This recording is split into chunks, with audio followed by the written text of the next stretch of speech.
Schwartz? Here. Mr. Runge? Mr. Downey? Here. And Chairman Zimmerman. Here. Okay. First item on the agenda this morning, the approval of the minutes of our September 17th meeting. Are there any additions or corrections to those minutes? Hearing none, Chair would entertain a motion for approval. So moved. There's a motion. Is there a second? I'll second. Motion and a second. All in favor, say aye. Aye. Opposed, like sign. Thank you. The minutes are approved. Public comment. Gazing out into the area of the public, I see no public. Okay. Moving into old business. First item on our agenda this morning is the Centennial Tree Planting Project and prospective plans. And we look to our resident expert and maintenance supervisor for the city of Vero Beach. And she says, good morning. Hi. I didn't bring plans with me because they are multi-page and they're really, really big, but I sat there and went through them. And as we spoke, the trees, there's only one place to plant the trees there where the other trees were because of the way the irrigation is configured. Because the irrigation. Now, which plan are we talking? We're talking about Royal Palm Point. Okay, because you'll remember we talked about Royal Palm. Let's back up and talk about Cardinal. Okay, good. Because Monty went and got that overlay plan. And of course, we'll do whatever anybody wants to do. But I looked at it and I didn't see a very huge landscaping impact in that plan. When you're talking about putting the median down the middle of Cardinal Drive, the median is where the plantings would go. And it's 5 foot wide. Because you have to have a road. Mm-hmm. So in that kind of narrow corridor, I don't know how much impact you would make. And you also have to have, I think, because it's, we're talking about having people parking there and being able to walk across the street to these businesses. Yeah. You have to have cut-throughs. Oh, wow. So I don't know how much impact it would have for a centennial project that, I'm thinking that you kind of wanted to have a little bit more oomph. And it's more of a parking it's a huge project that would have to go to the Capitol. I think the Royal Palm Point is just a little bit more appropriate and more doable. But again, whatever everybody decides is. Well, then let's move to Royal Palm. And I guess my question is, because we haven't seen plans and what might be done, does it present a meaningful enough project to attach to the 100-year anniversary of the city of Vero Beach? Right. And that's, I guess, a philosophical decision. I've driven around a few times and pulled in my peers to help me, and I can't find any place other than this. And there's a couple of reasons, because we are losing the palms that are there now to disease, so they have to be replaced. It is a place that we take care of already. So there is irrigation there already. And it's seeing a resurgence in businesses with the Quail Valley thing and all of the new restaurants going in and the events that are being held there. Again, it's not Beachland or A1A or State Route 60 or, one of the main drags, but we can't do anything on those. Those are state roads, and you're not going to do anything very meaningful anyway because you've got so many constraints with sight distances and things like that. And there's already trees there. So to fit the qualifications of having something that's meaningful for the centennial and something that's high visibility, that's the only thing that I could come up with. But the question remains, how much of an impact would it really have? Because what we've been doing, would be just replacing trees that are dying. We're talking about taking all of the Washingtonias out. Removing them all. Okay. Correct. And then Okay. replacing them with a different kind of tree. And we had kind of batted around maybe doing some flowering trees because we have that fungus in the soil there. If you put palms back, you're probably going to have the Same situation. Yeah. Okay. And Monty had a good idea to maybe not do one kind of species the whole way, but to mix it up and have a variety of smaller flowering trees. Okay. What kind of flowering trees are we talking about? Well, there's a couple that come to my mind. I have to do a little bit more research, but certainly you have the white geiger, which is the Cordia boyceri, that is a pretty hardy flowering all year long tree. And then there's Tabebuia pallida, which is the pink Tabebuia, which is a little bit more rare. I'm trying to find out what its availability is on a bigger scale, but it's a very fine-barked, smaller-leafed pink flower tree. It's not the yellow Tabebuia that's easily wind-thrown. But there's a couple places that have it here that it seems to be doing okay. How about the cassia? There's a cassia. I want to say if it's Berryana, I may be wrong. There is a cassia that's It was the really Berryana. super neat. Not some cassias get very gangly, but there's a cassia that they grow in Orlando, which means it would live here. That is a very nice little roundy tree, and we might even look at not doing solid flowers. Maybe we could do some smaller, just evergreen trees sprinkled in with but we were talking about doing hardwood broadleaf rather than The palms, than the yeah. palms. I just think that the flowering tree sounded like it would give more oomph to the area Right. as well, not all green. Right. Well, and I go back to impact. What I think we need to do is visualize the size and scope of the Washingtonian palm, okay, height-wise. And we need to envision taking that street, removing those, and planting flowering trees. So we're going from 16, 18, 22 feet, or even more. Yeah, I know, I was being kind, to 12 to 14, Yeah. maybe. And so, we don't want to create a situation we focus a lot, and I'm just raising this as an issue to think about. We don't want to create a situation where we focus a lot of attention saying to the citizens, the council, this is an anniversary celebration, and so we want to do something meaningful to commemorate it. And then we take a street with a very tall canopy, very impressive, and we replace it with lower level trees. Are they going to have the same kind of impact? Are we potentially creating a situation where people say, wait a minute, I liked it better before you came in and removed? Good point. Regardless of Good the point. fact that the palms need to be removed. And I have an answer to that. Okay. Because clearly those things are, but when you're, the only time you see that impact is when you're going over the bridge or you're far away. Or when you're coming in. Well, when you're coming in, Really? yeah, I guess you see down. Yeah, But, you do. mostly you're Because seeing then mostly you're seeing the trunks. It's a boulevard. Yeah. Yeah. With that, But it's not people level. Yeah. People level is gray trunks.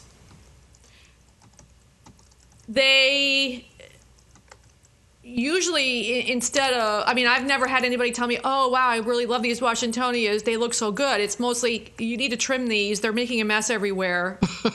They're dropping all these flowers, and they drop all the boots, and they're dropping, it just, oh my gosh, I hate these Washingtonias. I'm just being honest. I get complaints from people that are in that area. Please trim these trees, because they don't self-prune. You've got to go up there and trim them. Well, that's true.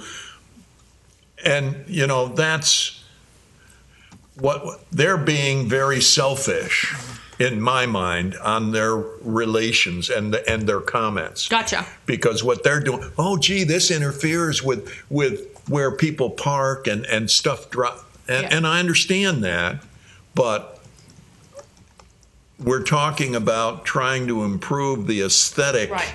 Okay, and And that's the only reason I'm raising it. I totally, yes, the stature would be... The impact would be changed. But now, that doesn't necessarily mean that the impact would not be there at all, because now you're bringing it down and you'd have a more people-level tree that has flowers on it that has its impact, it just has a different impact.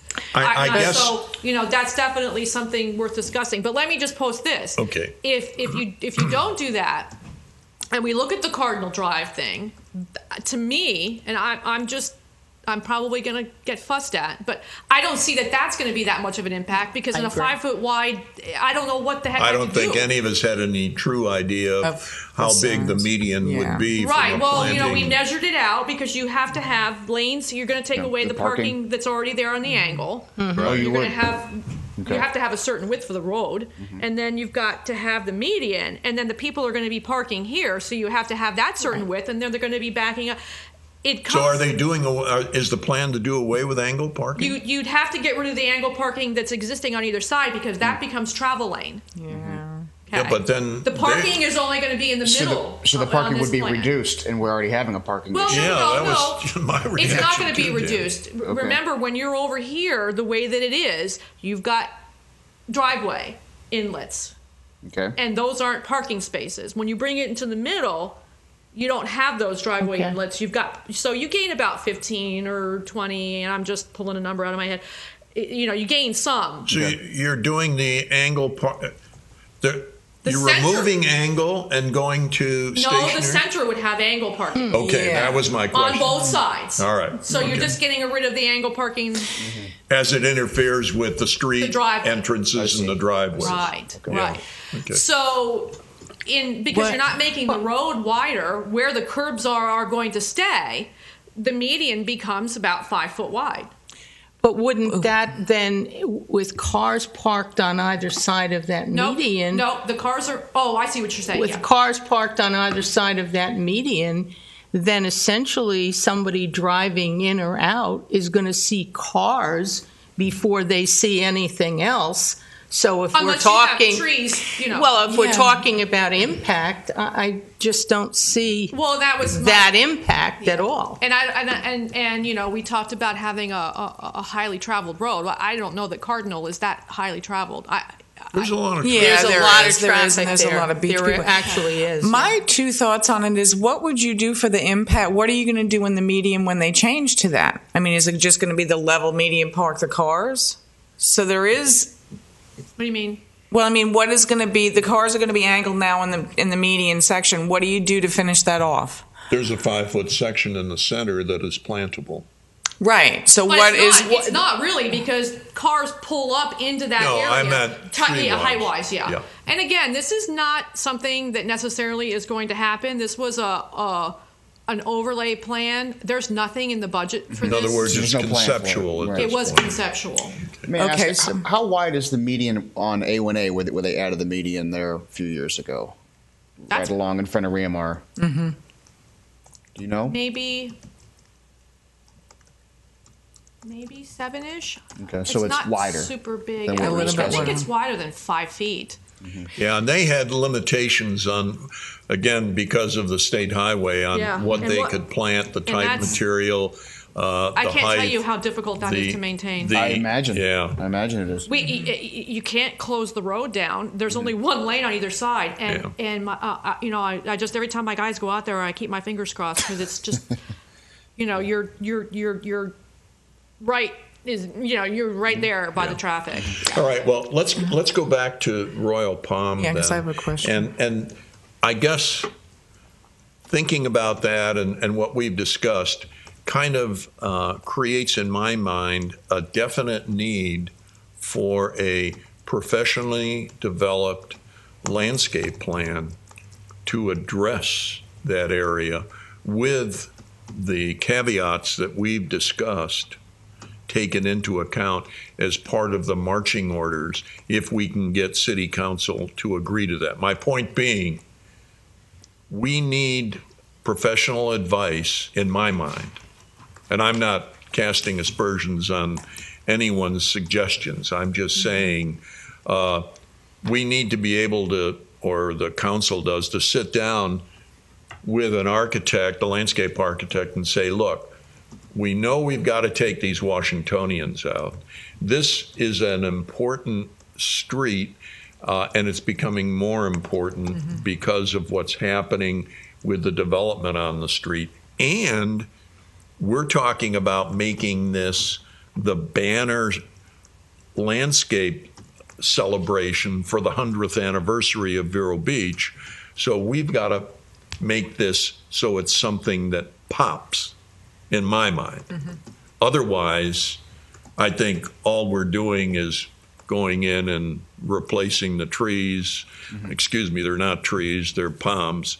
And we are the tree commission. So now what are you, in what you just said, what are you talking about, planting material other than replacing the trees? No, what I mean Good, is, because every I know anniversary you don't walk want away. the extra maintenance. I understand Royal that. Palm Point's already Yeah, takes I know. a week. It's pretty intense. It is. My point is the density of trees and the concentration and the planning and the color groupings are going to be very important, in my mind, to create the kind of impression that people drive in there and say, oh, gee, this is really great. This really looks good. Right, it looks pretty. That's just my thought. I totally get it, and I probably could do a landscape design as good as any landscape architect that we could find. That's what I've always done. I can't do it here because as we do maintenance, you know. Yes, but I understand. The only advantage is it doesn't fall back on me.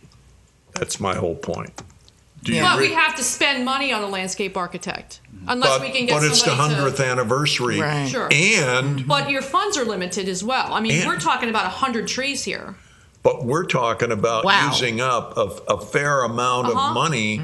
It's 100 trees. I did not realize that. That's how many Washingtonians? And that's not all the Washingtonians. I toned it down because I don't think we need to put quite as many trees back as what we're taking out. Well, yeah, It's because you have 100 an entirely different canopy Exactly. structure. Like there's some Washingtonians now that are not very far away from oaks that are planted, and there's no need to put another deciduous Sure. or a broadleaf tree right next to an oak that's going to get bigger.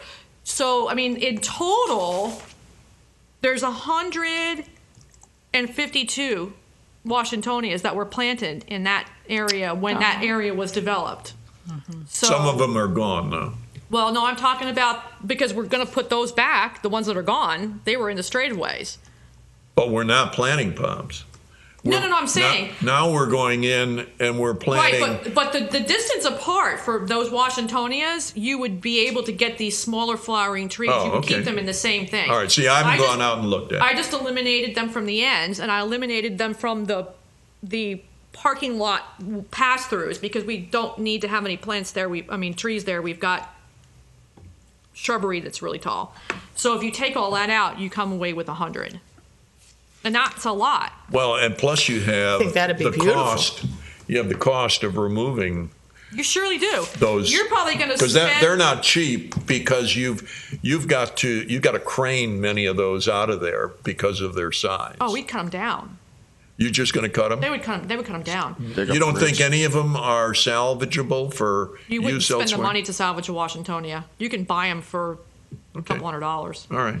But if you're talking about 100 trees and nominally, you're going to spend probably $400. You're talking about $40,000 right there just in trees. Then you've got the cost of removing what's there. So I don't know if we're just if we want to try to maintain what's in the budget that we have already. Well, no, But- that wasn't our point. Okay. The point was, look, we've got some money as seed money to start this in the planting budget. We're better off using it rather than losing it, okay? Secondly, this is the 100th anniversary of the city of Vero Beach. If the city can't spend a little bit of something on its 100th anniversary, then Something's there wrong. shouldn't be a beautification commission either, in my mind. Well, That's just my Can I thought. just make a comment? Because Sure, I wanna I'm ask already something. probably going to get fussed at, so I'm just going to keep going on that pathway. Uh-oh. Two things. that money, and I just, I verified this the other day. The money that's in those escrow accounts cannot be used for anything else. Okay. Other than planting. Nobody else is going to take that money. That works as long as somebody doesn't come up with a reason to take it. It's not a foreseeable event. Number two, I wouldn't, and this is just somebody that's been through the budget process, look to having a big pot of money that's going to be available. That's just my opinion. Well, I don't think there's a big pot, but if we're looking to 2019, which is 4 years away today, as a target to celebrate, certainly the city, in its budget process over the next 4 years, can put together $20 or $30 or $40,000 to match to something. That's celebrating the 100-year. And if it isn't, then we shouldn't even be talking about it. Well, time's on our side with regards to that issue. Indicated. I would hope. Not my call. I understand that, and it isn't any of ours, but no, it isn't. But it's just if we start now talking about this and go to the city council with something that's fleshed out a little bit, and we have Monty's support, and we have the city manager's support as a part of it because we make them part of the planning, then we at least can see, yes, they want to do something, or no, they don't. And if they don't. And I get what you're saying, but if it were me, I would try to do a project that was within what money I had and what money I could raise from outside sources. And I'm just being honest with you. Because I would not agree with that. Yeah, I don't If this is going to be something that the city's proud of, that they can say, this is an anniversary of our 100 years, then we ought to be able to do something. Then we need to approach, once we get really a definite fleshed out, we need to approach to find out, to gauge what. And I agree 100% with you. And Jim sat in here when we were talking about doing the Barrier Island project. That has certainly costs because that has hardscape costs. Millions. That's a lot of money. Yeah, and he was the one who suggested that, not us. And that's not in the 5-year plan right now. So I understand that. That's what I'm saying. Yeah. So I think it was maybe I'm making a stretch based on his comments, because he didn't say, oh yeah, we'll get you the money, nor did we ever ask him. But he didn't say, remember, he's the one who suggested, you weren't here that day. No. He's the one who suggested that project for us. I know. That's why I said I'll probably And he get certainly has a better understanding of the impact of the cost of something of that scope than we do. So that when you brought that up the next time. Probably scared the heck out of you. I had never heard of it. That was the first I heard of that whole project. Yeah. I didn't know anything about it either. Because it was a conceptual thing. Yeah. I know that he's trying to solve a parking issue. That's more parking driven than landscape driven. I see. But in a way, it does both. Yeah, it has accompanying landscape. But I'm just saying, when I looked at the plan, I was like, "Wow, this is not landscape." If you're thinking that the Royal Palm Point isn't going to be enough of a pop, I don't think that is either. Okay, and I'm not arguing with that point at all. And again, your comments are the first we've heard because we have no idea what the real plan is. Yes. I want to go back to that one though, because I think. And I don't know what the answer is. I want to go back to the 5 feet, the new parking on the beach, because we said, we haven't focused any projects on the beach. That if you could come up with the right one, it could make some kind of a huge impact. I just don't know what the project, what it would be right now sitting here. And the other thing is, my other thought is, years ago, Royal Palm Point was the avenue to go back and forth to the beach. Right. I mean, everyone traveled that. I think that's really cool. I think that nostalgia of that is worth going back to and addressing. And I still say that it needs to maybe be a focal there of one huge royal palm. I understand the dirtiness of it, the things fall down, and I get your whole lower the canopy to the flowering trees would be gorgeous, but I still think one huge Something impact. large. There's the flagpole. There's the 100-year royal palm they just put in. They brought this baby in from Orlando or whatever. I'm throwing that out. Yeah, I totally get what you're saying. As a royal palm, a Roystonia, I don't know if you want to put your that much emphasis on one tree that has the ability, if we get a really bad freeze, to be killed. Yeah, that's true. And then, What do you got? oops, because we certainly, and I wasn't here in '89, but the people that were here, they were wiped out. A lot of them were. Yeah, a lot of them were. And you don't know that one won't be. No, I don't. And I'm going through in my mind as I'm talking to you, I don't know where the heck we would put it out there. Well, see, that's the important it's pretty thing. full. And if you're talking about putting something in that's going to have that impact, it's big, and it would have to be craned in, and you're not going to do anything down at the fountain end like that. Right. Not at the fountain. It could be in the beginning. But No. that's Well, I'm going to have to go through there and look more, though. I mean, I'm just throwing I it out. because the very first palm that's in the median when you come in is got Ganoderma. It's starting to die. I couldn't put something back there because the Ganoderma's in the soil. Well, now. I was just going to ask about what would be for. Okay. but this goes to the same kinds of subjects that we're faced with, which is the decline of the Washingtonian.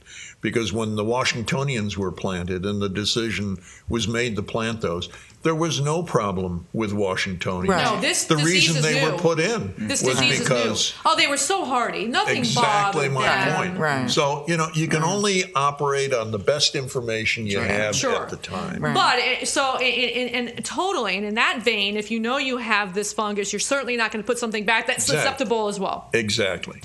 I have a question. When we were talking about cost, if the Washingtonians have to be ultimately removed because of this fungal infection, that part of the cost of the project would seem to me wouldn't be on us. Wouldn't that be on the city? They have to do it, whether we plant anything as a celebratory for the centennial Yeah, in Royal Palm Point. I see where you're going, but the point is they could go in, the opposite to that argument is that all they have to do is go in and cut them down and remove them. Well, and we're only taking them out as they die. I'm not going to see. I wouldn't go in and take them out en masse. 90% of them are fine right now. Yeah. They're just dying one by one by one, slowly. But So we're I talking would, about going in and massively taking them all. well, you'd out. have to. Yeah. But that's my whole that would point. only be spurned by replacing them en masse. I put one back because somebody came in and brutalized one of our oaks, so we made them replace a palm out there, and we put a Livistona decipiens in, a ribbon palm in, because I didn't want to plant a Washingtonia back. Right. But I wasn't going to plant anything back until we, well, But I don't it's have. some- with a 4 years before us, and I'm not asking you to give me an exact number, but based on how this fungal infection proceeds, how many Washingtonians could be infected, let's say, in 3 years? Yeah, I'm probably taking out probably 5 or 6 a year, and that might be a little high. But in that same vein, we could program in taking out Slowly removing and adding. right. I just don't. I just don't see this but you as would a wanna tree make and sure- beautification problem. Right, you I would wanna see it make- as a city problem, which goes to Well, I think- Carl's point that if the city really wants to celebrate, then let's have a little joinder here of forces. Well, and I think that that would be very doable. We would take those trees out ourselves. I wouldn't hire somebody to do that. Of course. So you're talking about labor costs, and as we could fit those in, and you know, Do them over a period of time. Exactly. Get rid of them and then do the planning so project. certainly when that everything's kind done. of Cost. if you will, yeah, you know, cost sharing Exactly. would be in my, and I hope I'm not speaking beyond what I can, but I think that would be something that we could take part in. Absorb. What you're speaking is logic. Whether or not that's political, I don't know, but it is logic, yes. Or whether it becomes reality. Exactly. You know, here's the other point, and I'm not raising this as a strong possibility, but with the number of palm trees that are being affected by this fungus, you can be assured that there are chemical research companies involved in trying to find a cure for that, because that is a very widespread problem, potentially, and has a lot of cost implications. My point being, we don't know. 2 years from now, somebody may come up with a way to solve Right. that problem. But to not be facetious, we may not be able to afford the drug. That's one of Well, the no, most of the Well, stuff that's that what I was comes- going to say. There They is- don't bring it on the market, you know, because if it's not viable, Nobody's going to buy it. No, Yeah, that's yeah. not what I meant. I Yeah. meant that if they do find something that will actually kill this fungus,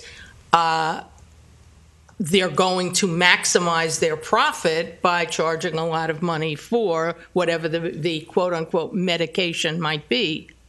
yeah, but see, the replacement cost might be less than the treatment cost, and if that's the case, people are going to replace. They're not going to treat. And again, I just bring that up as because somebody may say, well, why are you taking these out? Because you know the fungus may die out. It may cure its. It might, yeah. And that could happen. So could. that's something that the naysayer might say to try and delay and or negate the project.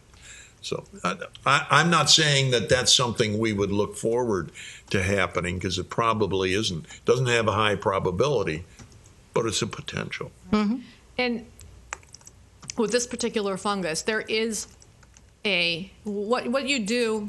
First of all, in the landscape world, you never kill a fungus. You suppress it. You can give some sort of pre-immunity, like a vaccine shot. So if you have a perfectly healthy tree, there is a injection that you can get. And it's like $200-$300 a pop, and you got to do it every so often, and you do it on each tree. And it is a preventative, hopefully. It's like taking an inoculation. It seems Exactly. expensive, I would It's say. very expensive because you have to do it in intervals. It's not, I'm going to treat this tree and it's good for life. How You long? have How to- long has that product been on you- the market? It's been on the market for a long time Has it? because it doesn't do just this verticillium fusarium, whichever one it is. It does a lot of stuff.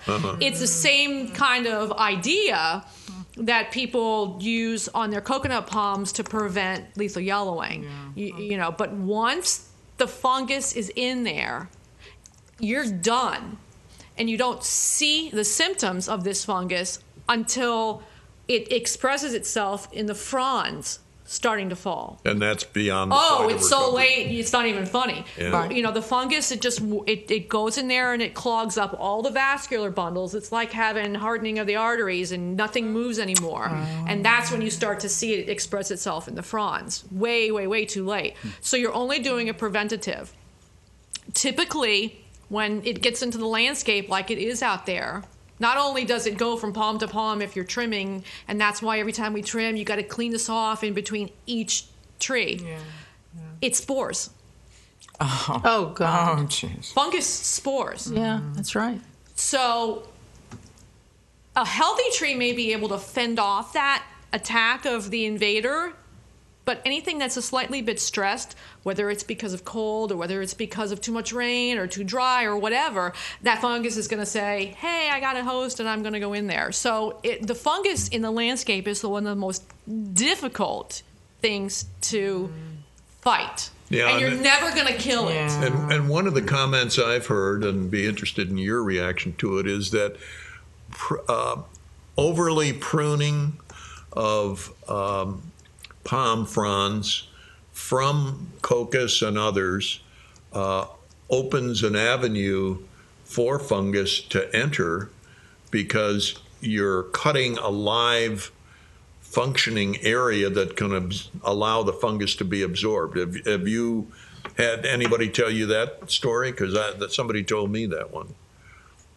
In other words, don't overly prune. Wait to prune the fronds when they've started dying, because there's less ability for that open cut to then allow the kinds of fungus that we're talking about to encounter that palm. I'm smiling because if anybody that either works with me or works for me or has had me on the phone explaining why we don't trim palms, the green stuff, you'll know that I preach that more often than anybody wants. Oh, okay. Not only does it allow a pathway for pathogens, Bugs also. Well, to an extent, it prevents them from feeding themselves fully, because green leaves are what makes food. You don't photosynthesize anything but in green leaves. So if you take away the ability to photosynthesize, you take away the ability of the plant to make its own food. It destroys the ecosystem, if you will, because every palm has a myriad of things living in it, from stuff you can't see to stuff you can see. Yeah. So you are preaching to the choir, and I drive everybody crazy because everybody wants me to take the palms and do what they do in the landscape industry, and I will not do it. And I have a reputation for that. Well, It is an earned reputation. But that's why the palm trees in the parks aren't pruned, because left natural, that's how they were made by the creator, and that's what they're supposed to be. Now, when they become if it's a royal palm, of course you don't trim royal palms anyway. They fall. If it's something that really has to be done, the brown can come off, but. Yeah. It's so tedious to go away and just take the brown off. A good example. Yeah. They just kind of... They'll fall off. Yeah, exactly right. Now, some people say, oh, well, I don't want it falling, but that's the time that makes for it easier. To come off. Right. Yeah. And then there's this practice of also shaving the Yeah. Oh. And they did all this research after the hurricanes, the University of Florida did, and they came out with all these research papers. And what happened with the palms that were, 1, pruned heavily, 2, shaved, they snap, because you take all of that fiber away and from stuff. it. Yeah. That's what makes the palm stand up to hurricanes. So when they say hurricane cut, you're really meaning, okay, it's going to die in the hurricane cut. Okay, yeah. So you want to make me move on because I can talk about this. No. That's what I've told other people. Big. I am so glad, because I'm so sick of seeing them. I just say, oh my gosh, they're raping the palms. I mean, that's typical, because especially snowbirds who, like I've got neighbors across the street. I noticed that the landscape guy who maintains their yard was in there yesterday, and I went over and talked to him, and I also noticed that their newspaper appeared on the driveway, and I said to myself, I'll bet you Sally and Joe are coming back tomorrow. Mm-hmm. Well, sure enough, this was the day before. He was out there, and I saw him. What he's doing is getting stuff so it looks all well maintained when they come back, but he takes a chance of exposing their plant material to exactly what we just talked about. And they're there this morning. They got in yesterday afternoon. So yeah, but and really now that we are seeing this huge surge in this fungus, it's wiping out the queen palms. I mean, it just and so and I know you have to trim queen palms because they don't self prune, but dead ones only. Or Yeah. if there's something hanging down and whacking you in the face, Yeah. causing a public. But to take queen palms up like that, you're just really Asking for taking a trouble. chance.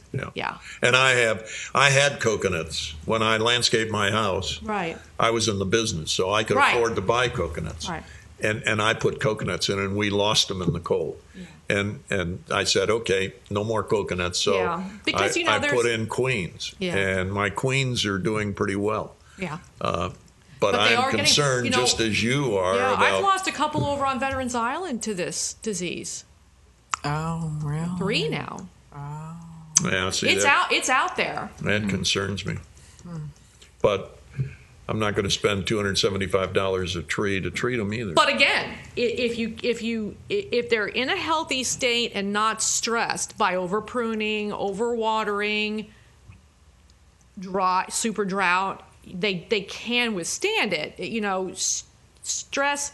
The plant world it moves on its own level outside of what humans can hear. Yeah, it's not like a plague that anybody that is exposed to it Exactly. or any plant that's Exactly. exposed is going to kill Exactly. it. Exactly. It's susceptible. Exactly.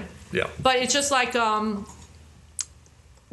if a tree is stressed, the bugs know it because it's sending out some kind of thing that that we're oblivious to. But you'll see one tree get attacked because it was stressed for whatever reason, and that's the one they'll go to. Nature's way of exactly. Yeah. Nature works on a whole different. Yeah. It's doing its thing regardless of what we do. If I can kind of summarize, and then if We went off on a tangent, didn't we did, but that's fine. It was an educational. It tangent. was very good. And hopefully somebody, if anybody is watching, learned And Rita's something. going, oh, I'm so glad they moved on. Anyway, the point being, I don't expect to read all that. well, now she's an expert too. Right, exactly. I think the important thing for us to consider is that the next time we discuss this, which hopefully is next month, that we invite Jim and maybe Monty to join us for the meeting I think that's a good so idea. that we get their input. Now, they sat here last month and they know what we were talking about. So, And I've been telling Monty since the beginning. you know. So anyway, but getting their involvement kind of answers that question. And I think we talked to Jim about, do you think the city's interested in really doing something that's meaningful? And he said yes. Okay. I mean, that's my Yeah, recollection. me too. Yeah. Yeah. So, but I think having a stronger buy-in at this point might be advantageous before we go tromping down the road here and then get shot And down. I'll come Design up with a list of stuff. Robin Polensky, that is on the. I think she's still on the planning board, but she's a local landscape architect and works Yep. a lot with Main Street and stuff. She's.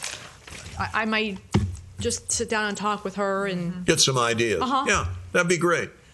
Because I from a beautification point of view, even though it's not downtown, it's still Vero Beach. She'd have some interest, I think, because she is she's a committed person to that role. So that would be good. I'm sure Robin would be interested in working with us, and it would be good for her if it's a project that's successful, and she can say, yes, I was a consultant to the Tree and Beautification Commission in their moving forward with this project. That certainly can't hurt her reputation either. So, it's a two-way street. Yeah. From the financial aspect as well, your point, and Carl, you're right, this was very educational for me at least. Your point that these inoculations, if you will, would have to take place more than once in relation to the amount of palms that are there, I think is a very strong point in essentially confirming our position with respect that this is what it would cost you to maintain them with no guarantees. Yep. So what we're proposing as an alternate is a way, it's a double fix. It solves the problem of the dying palms, and it also solves the problem of what to use to replace them that hopefully is not susceptible to at least anything that we're currently aware of. Correct. Exactly. Okay. Anything that's in the landscape is always And susceptible to something. And we know, unfortunately, things change, and sometimes for the good and sometimes for the worse. My work, there's never a dull moment.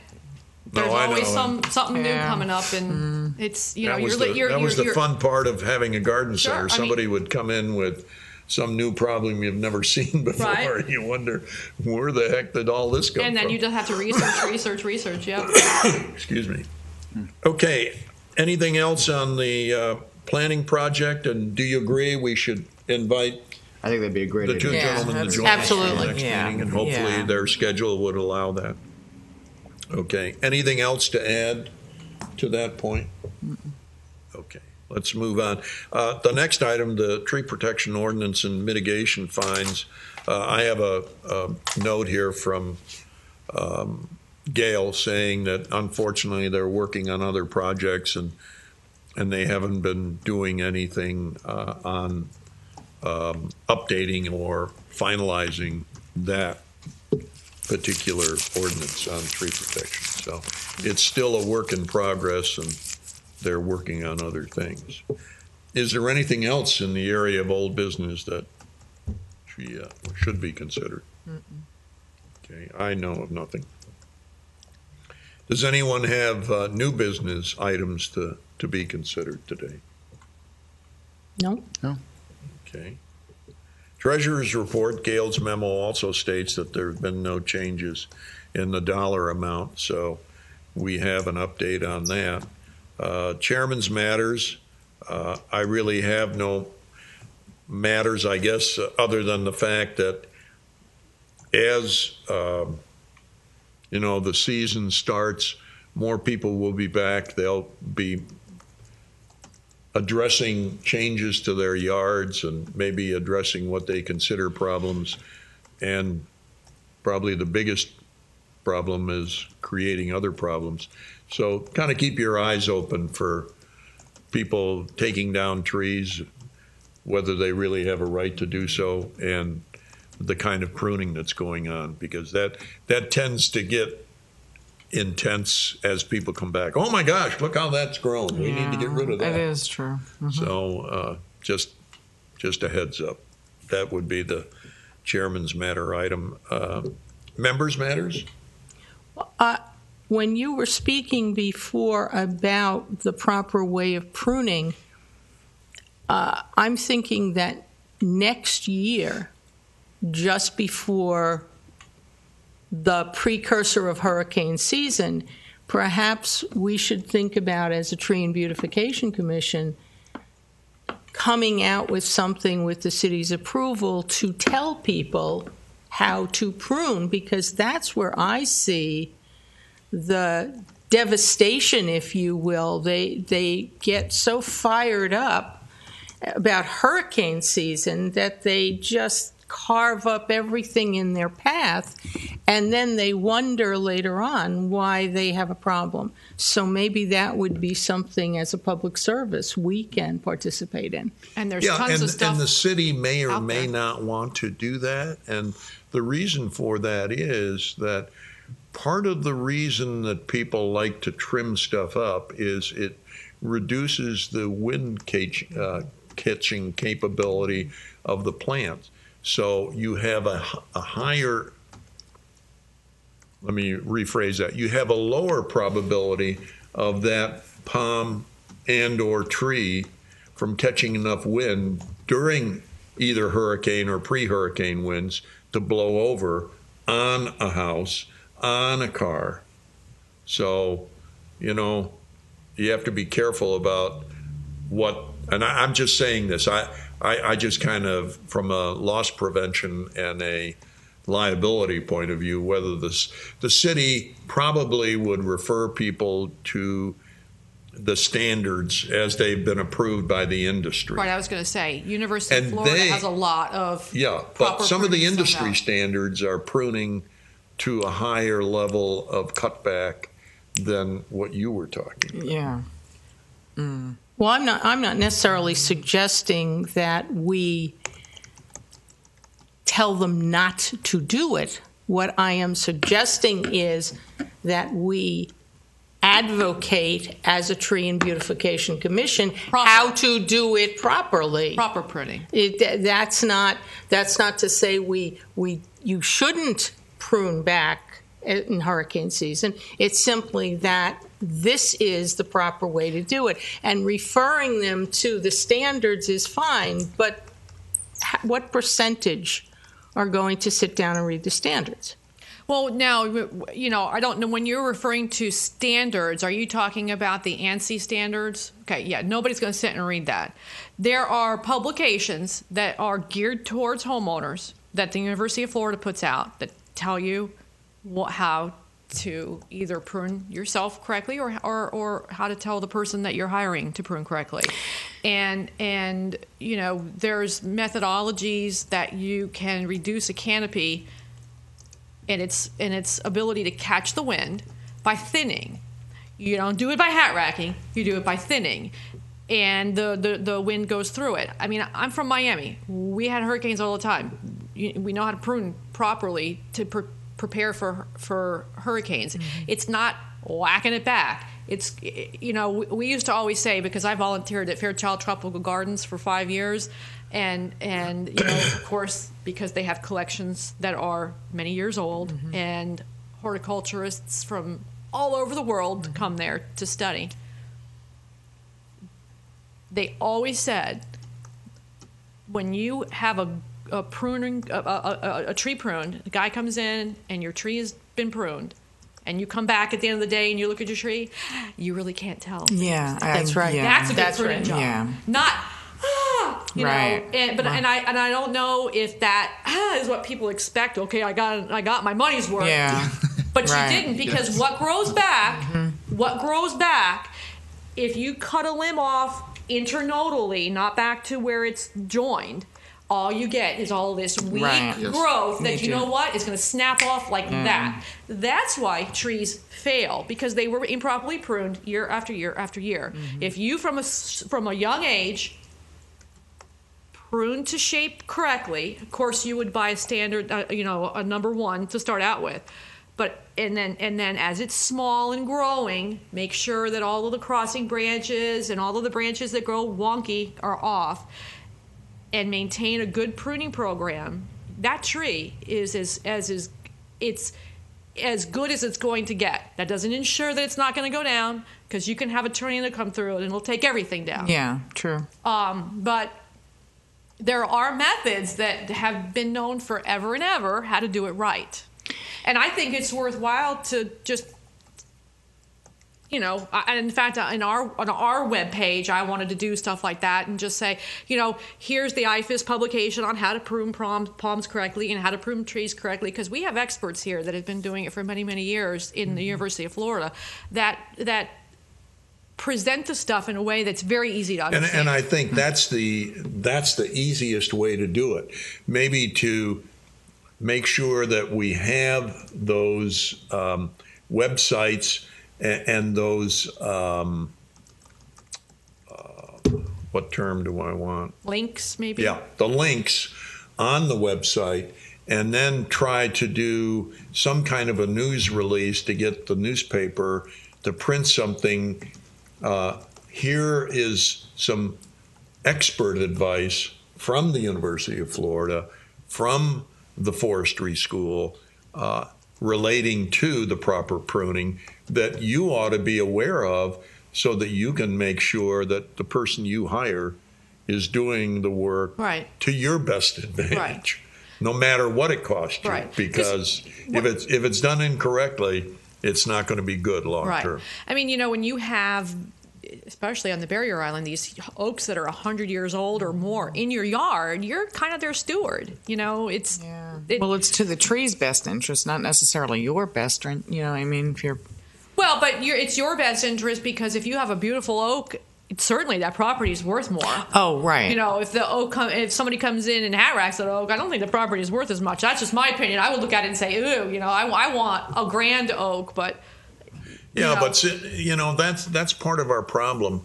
We have people who are very short-sighted relative to the maintenance requirements and costs of having nice landscaping versus the point of view of, well, gee, I don't need all those trees. They drop stuff. There's stuff in my yard. Yeah, that's you know what I'm most people. saying? I do. That's Yeah. most I do. people. Yeah. And we see that in the real estate business all the Yeah, time. Yeah. that tree needs to go. Yeah, that just, you know, and That's yeah, a mess. I don't need that. Yeah, or- for people Most who are people tree do centric, that's like, oh my gosh, really? I would kill to Yeah. have that tree in my yard.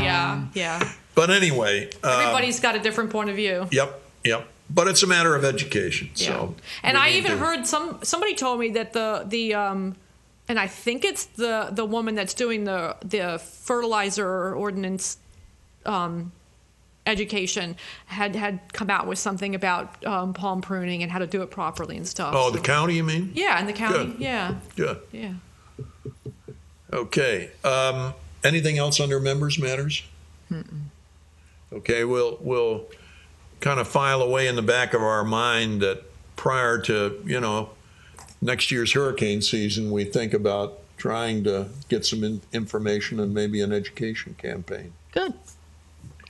Okay, then the remaining item under members' matters is that our next meeting is November 19th. So if you'd put that into your schedule, that would be good. And if there is no other item to come to us, the chair would entertain a motion for adjournment. So moved. Second? Motion and a second. We are adjourned. Thank you for attending.